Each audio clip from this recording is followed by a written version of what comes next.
Ronnie and Brahmari Baba set out early in the morning. They were driving along in silence when, coming around a blind curve, the jeep had to swerve to avoid a bullock cart carrying a dozen schoolgirls.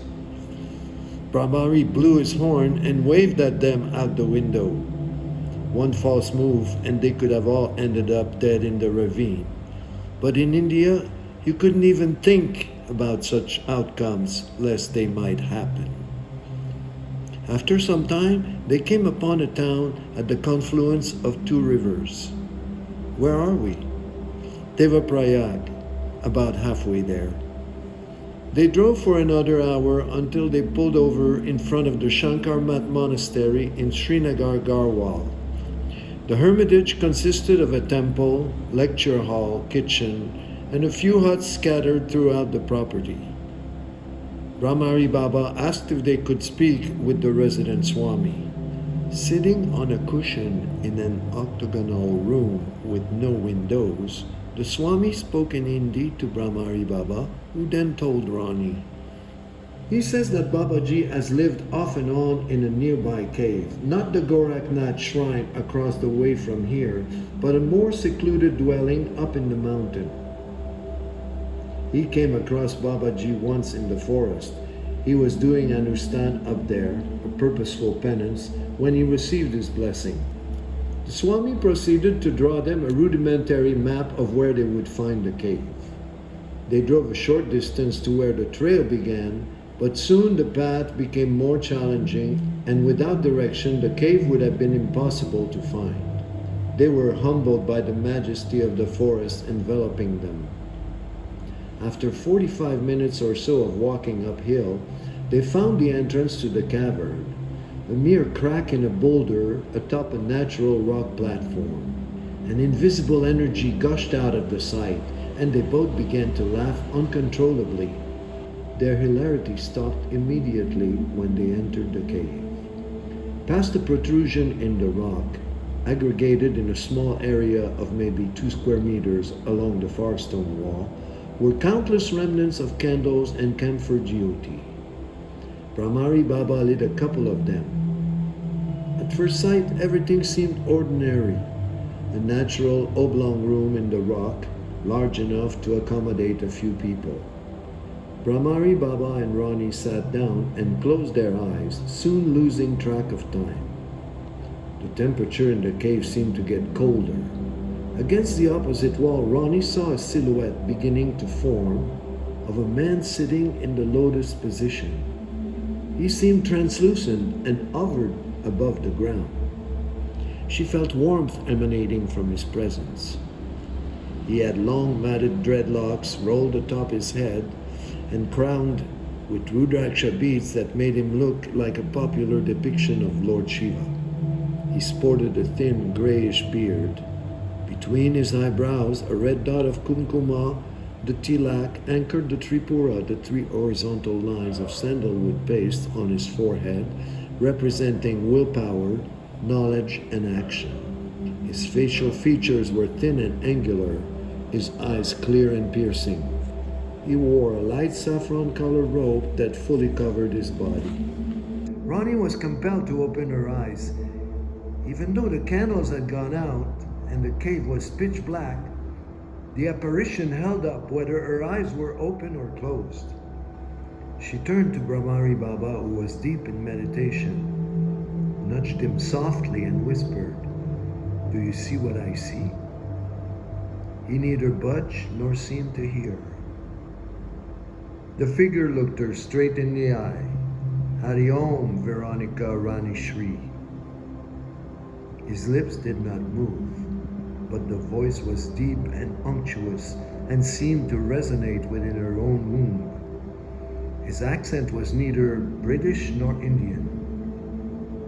She wondered, "How do you know my name? Who are you?" "I am Babaji, the one who is." Her whole body began to vibrate. She wondered if she was going to have a seizure. Breathe, breathe deep and low. She opened her eyes again. The figure was still there. She closed her eyes again. She realized that their communication was strictly telepathic, and his image belonged to another dimension. When you are ready, what you seek will appear.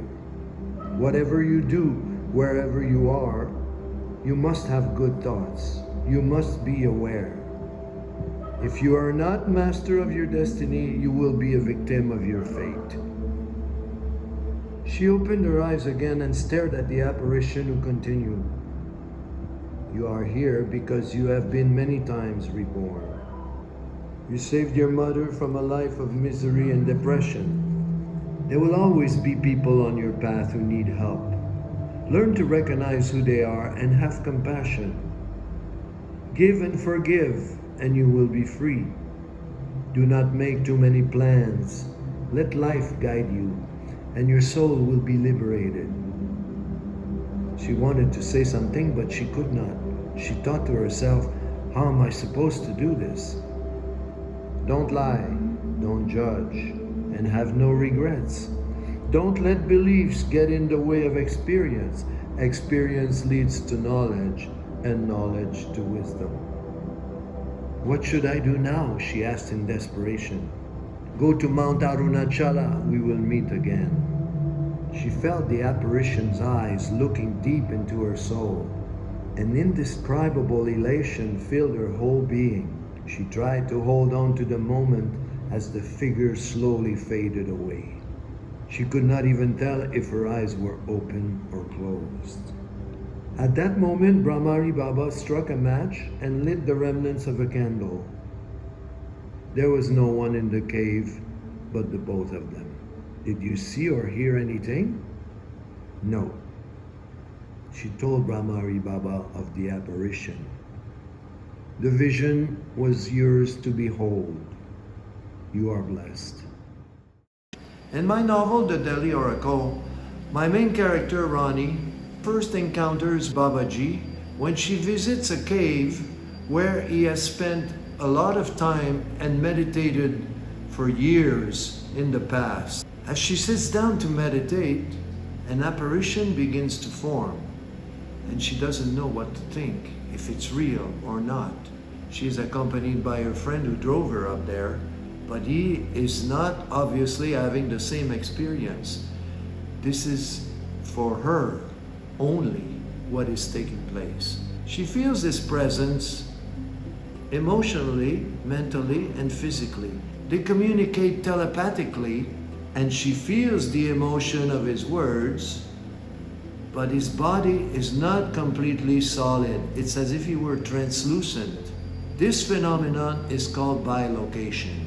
Only extremely advanced yogis can perform this CD, this power. Such feats have been documented.